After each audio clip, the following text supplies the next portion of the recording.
হরে কৃষ্ণ কৃষ্ণ কৃষ্ণ হরে হরে, হরে রাম রাম রাম হরে হরে। নমস্কার বন্ধুরা, আজ আমি আরেকটি নতুন ভিডিও নিয়ে তোমাদের সামনে হাজির হয়েছি। তো আজকের ভিডিও হলো আমরা কিভাবে আমাদের ভাগ্যটাকে পরিবর্তন করতে পারি সেই নিয়েই আমি তোমাদের সামনে আজ বলতে যাচ্ছি। তোমরা অবশ্যই মনোযোগ সহকারে আমার এই ভিডিওটা শুনতে চেষ্টা করবে। একজন মানুষ কিভাবে তার ভাগ্য পরিবর্তন করতে পারে, ভগবান শিব নিজেই মা পার্বতীকে বলেছিলেন কিভাবে একজন মানুষ তার ভাগ্য পরিবর্তন করতে পারে।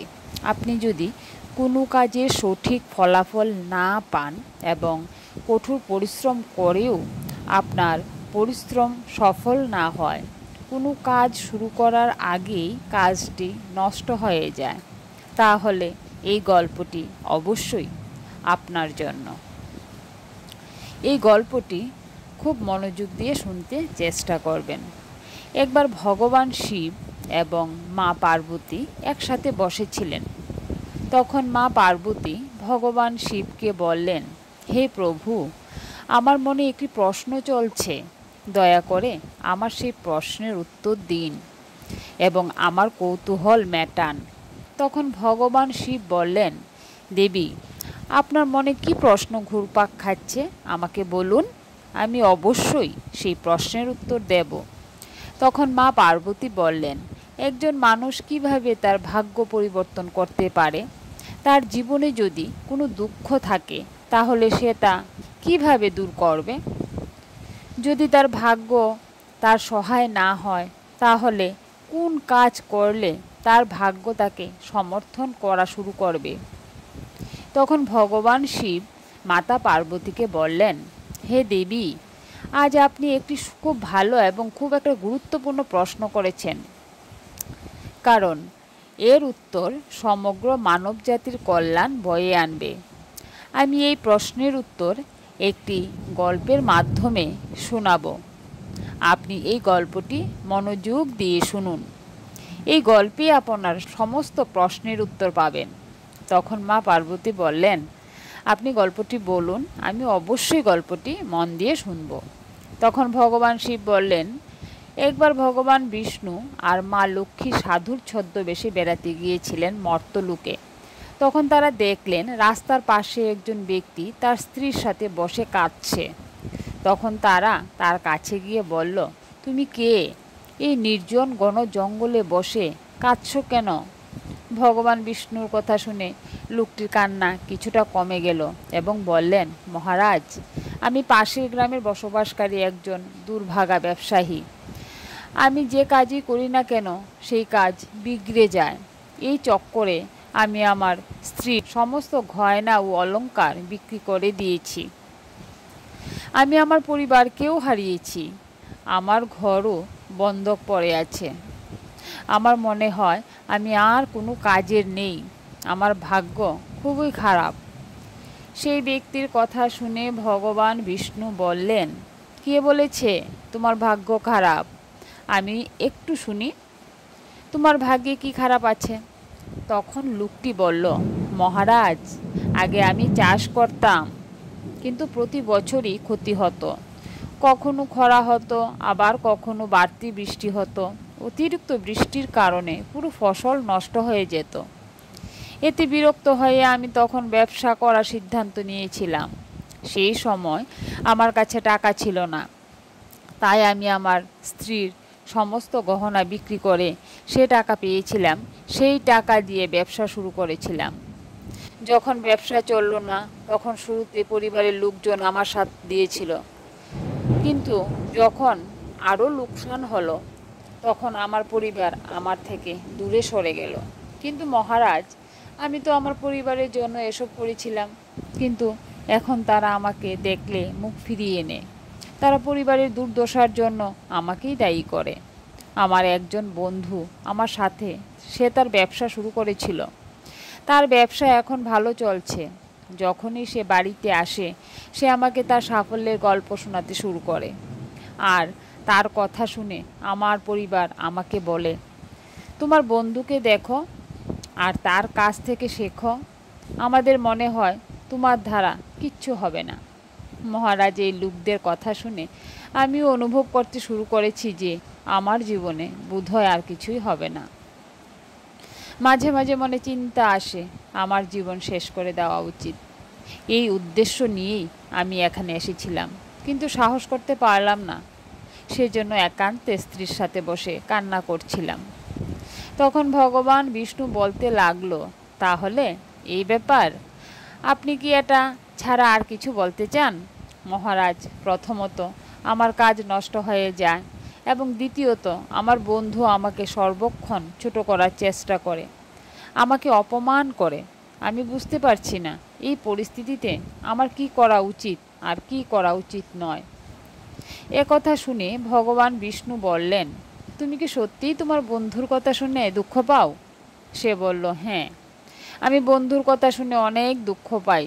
তখন ভগবান বিষ্ণু বললেন, তোমার কি কারণে দুঃখ লাগে? তোমার ব্যর্থতায় নাকি বন্ধু সফলতায়? তখন সেই ব্যক্তি একটু ভেবে উত্তর দেয়, মহারাজ, সত্য কথা বলতে আমার ব্যর্থতার জন্য আমি ততটা দুঃখিত নই যতটা বন্ধুর সফলতার জন্য হই। তখন ভগবান বিষ্ণু বললেন, তোমার বন্ধু যদি অসফল হয় তাহলে কি তুমি খুশি হবে? তখন লোকটি বলতে শুরু করে, মহারাজ, আমি খুব খুশি হব। তখন ভগবান বিষ্ণু বললেন, তার মানে তোমার সুখ তোমার বন্ধুর উপর নির্ভর করে। সে যদি চায় তাহলে সে তোমাকে খুশি করতে পারে, এবং সে যদি চায় তাহলে সে তোমাকে দুঃখী করতে পারে। তুমি নিজে সুখী বা দুঃখী হতে পারো না, অর্থাৎ তুমি তোমার বন্ধুর দাস হয়ে গেছো। সেই জন্য আমার মনে হয় তোমার দ্বারা কিছুই হতে পারে না। এই কথা বলে ভগবান বিষ্ণু যখন কিছুটা অসন্তুষ্টি দেখিয়ে এগিয়ে যাওয়ার চেষ্টা করলেন, তখন লোকটি হাত জোড় করে বলল, মহারাজ, আপনি আমাকে ছেড়ে যাবেন না। আপনার কথা শুনে আমি কিছু আশা পাচ্ছি। তখন ভগবান বিষ্ণু বলতে লাগলেন, তুমি যদি আমার কথা শোনার জন্য প্রস্তুত হও তাহলে আমিও তোমাকে বলতে প্রস্তুত। সব সময় মনে রেখো, যখন আমরা কারোর উপর নির্ভরশীল হয়ে পড়ি তখন আমাদের সুখ দুঃখও তার উপর নির্ভর করে। এর চেয়ে বরং তুমি তোমার প্রতি নির্ভরশীল হও, আর পূর্ণ পরিশ্রমের সাথে কাজ করলে সফলতা অবশ্যই অর্জিত হবে। এইভাবে ভগবান বিষ্ণু বলতে লাগলেন, তোমার মনে হয় তোমার বন্ধু তোমাকে দুঃখিত করার জন্য আসে, কিন্তু তুমি যদি তার কথাগুলি বিচার করো তাহলে সে ঠিকই বলে। তোমার মনে তোমার বন্ধুর কথা খারাপ লাগতে পারে, কিন্তু আমার নজরে তোমার বন্ধুর কথা খারাপ নয়। সে তোমাকে তার সংগ্রাম এবং অভিজ্ঞতার কথা বলেছে। তুমি তোমার বন্ধুর কাছ থেকে অনেক কিছু শিখতে পারো এবং তার কথাগুলো তোমার জীবনে মেনে চলতে পারো, কিন্তু তুমি কখনোই তা করোনি, কারণ তুমি তাকে সহ্য করতে পারো না। তোমার তাকে ধন্যবাদ জানানো উচিত, কারণ তোমার ঘরে এসে সে তোমাকে অভিজ্ঞতা দিচ্ছেন, কারণ তোমার বন্ধু তোমাকে তার সাফল্যের গল্প বলে। সে কিভাবে সফল হয়েছিল, তুমি তার অভিজ্ঞতার সদ্ব্যবহার করো এবং একটি নতুন সূচনা করো। কর্ম চালিয়ে যাও, হাল ছেড়ে দেবে না। একদিন অবশ্যই সাফল্য পাবে। আজ তুমি যাকে খারাপ সময় বা দুর্ভাগ্য বলছো, একদিন তা বদলে যাবে এবং এর সাথে তোমার চিন্তা ভাবনাও পাল্টে যাবে। যখন তোমার ভালো সময় শুরু হবে তখন তোমার বন্ধু তোমাকে তার সাফল্যের গল্প বলবে না, তখন সে তোমাকে তার ব্যর্থতার কথা বলবে, যাতে তুমি তার কথা শুনে বিভ্রান্ত হয়ে যাও এবং তোমার আত্মবিশ্বাস নষ্ট হয়ে যায় এবং তুমি ভুল সিদ্ধান্ত নাও। কিন্তু সেই সময়েও তোমাকে তোমার বুদ্ধিমত্তা ব্যবহার করতে হবে।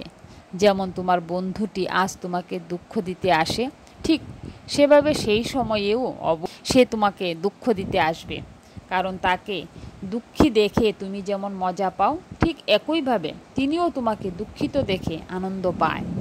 এইভাবে ভগবান বিষ্ণুর কথা শুনে লোকটি বলতে লাগলো, হে মহারাজ, আপনি একেবারে ঠিক বলেছেন, কিন্তু আমার সবচেয়ে বড় দুঃখ আমার পরিবারের সদস্যরাও এতে জড়িত আছে।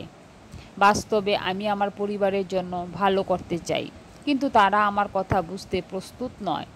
এবং এখন বিষয়টি এতটাই বেড়ে গেছে যে তারা আমার সঙ্গ ত্যাগ করেছে। তখন ভগবান বিষ্ণু বললেন, আমি তোমার কথা বুঝে গেছি। তুমি সান্ত্বনা চাও। বাস্তবে এই জগতে সব মানুষই সান্ত্বনাই চায়। আমরা চাই আমরা যখন কিছু করি সবাই যেন আমাদের প্রশংসা করে, কিন্তু সাধারণত এমনটা ঘটে না। তাই আমরা দুঃখী হয়ে উঠি। আমরা মনে করি আমাদের বন্ধু, পরিবার, আত্মীয় সবাই স্বার্থপর। কিন্তু তুমি যদি কাউকে তোমার পরিবার হিসেবে বিবেচনা করো এবং তুমি যদি তাদের জন্য কিছু কাজ করতে চাও, তবে তোমার কেন মনে হয় তুমি অন্যের জন্য কাজ করছো? আসলে তুমি তোমার সুখের জন্যই সব কিছু করছো। তাই পরিবারের জন্য কিছু করা আসলে নিজের জন্যই করা। কিন্তু এমনটা করার সময় তুমি যদি মনে করো যে তুমি অন্যের জন্য করছো, তাহলে তুমি অবশ্যই অসন্তুষ্ট হবে। আর যদি তুমি মনে করো যে নিজের জন্য করছো, তাহলে তুমি অবশ্যই খুশি হবে। কারণ তুমি যখন নিজের জন্য ভালো কিছু করবে বা করতে চাও, তখন তোমার সান্ত্বনার দরকার নেই। তখন ভগবান বিষ্ণুর কথা শুনে সেই ব্যক্তি মুখের ভাব বদলে গেল এবং তিনি বলতে লাগলেন, মহারাজ, একেবারে ঠিক বলেছেন। আমি বুঝতে পেরেছি আজ পর্যন্ত আমার ভাগ্য খারাপ ছিল, কারণ আমি অন্যের হাতে ছিলাম। এখন আমি আমার ভাগ্য নিয়ন্ত্রণ করব। আমি সম্পূর্ণ পরিশ্রম এবং নিষ্ঠার সাথে আবার কাজ শুরু করব এবং যতক্ষণ না সফলতা পাই আমি কোনোভাবেই শান্তিতে থাকব না। পরিশ্রম করেই যাব। কঠোর পরিশ্রম, নিষ্ঠা এবং সফলতার কারণে সেই লোকটি সফলতা অর্জন করে তার স্ত্রী এবং তার পরিবারের সাথে সুখে থাকতে শুরু করলো। এই গল্পটি থেকে আমরা এটাই বুঝতে পারছি, কখনো কারোর উপর নির্ভর করে থাকাটা ভালো নয়। সবসময় নিজেকে শক্ত করো, নিজের উপর ডিপেন্ড হতে চেষ্টা করো, আর সবসময় কৃষ্ণ নাম স্মরণ করো।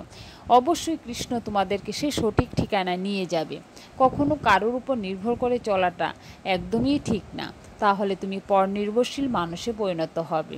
তার মানে সবসময় তোমাকে নিজের উপর নির্ভরশীল হয়ে থাকতে হবে, নিজেকে করতে হবে, নিজের উপর কঠোর পরিশ্রম করতে হবে। অলসতাকে কাটিয়ে সবসময় দেহ মনকে উদ্যম করবে, কৃষ্ণ নাম জপ করে, তাহলে একটা এনার্জি পাওয়া যায়। সকালে ঘুম থেকে উঠি কৃষ্ণ নাম জপ করা উচিত, কারণ সারাটা দিন দেখবে ভালো যাবে। তাহলেই তোমার সব কিছু ঠিক হয়ে যাবে এবং তোমার ভাগ্যটাকে পরিবর্তন তুমি নিজেই করতে পারবে। কারণ ভাগ্যটা ভগবান ঠিক করে দেয় না। আমরা বলি যে ভগবান ঠিক করে দেয়, কিন্তু না, ভগবান বলেনি যে তুমি বসে থাকো, তোমার ভাগ্য যা হবে আমি আছি তোমাদের ভাগ্য পরিবর্তন করার জন্য।